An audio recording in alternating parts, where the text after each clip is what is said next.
Hello everyone, this is Julian from Kanen Coffee, and today we have a Olympia Cremina with us on the shop. And today we have a Olympia Cremina with us on the shop. And I came in because the machine stopped heating entirely, and that was due to a safety switch. Actually, on the bottom of the machine, there's a bright orange switch that's coming out of the frame. That switch had popped, which usually means that your machine overheated. Now, there's a few reasons why that would happen. Either, you left it too long on, or you had no water in the machine when you turned it on, or the most common reason, especially for these older Creminas, is that the pressure stat inside of the machine is causing it to overheat. When I did open the machine, it was using the very, very old style pressure stat, and so we did replace it with a more modernized one. Should last much longer. So we are going to quickly test the machine. That's pretty much all we did to this model, apart from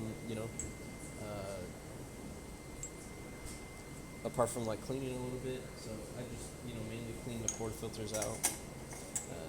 So yeah, now we're gonna quickly brew a shot. So I'm gonna pull this all the way up until I hear the suction, which I heard. Once it's primed, I'm gonna start pulling down at an even pressure. There we go.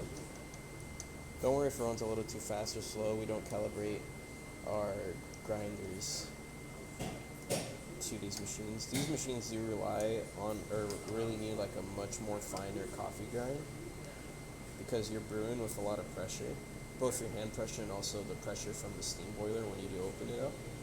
So you want to have really fine coffee when you're brewing. Stir.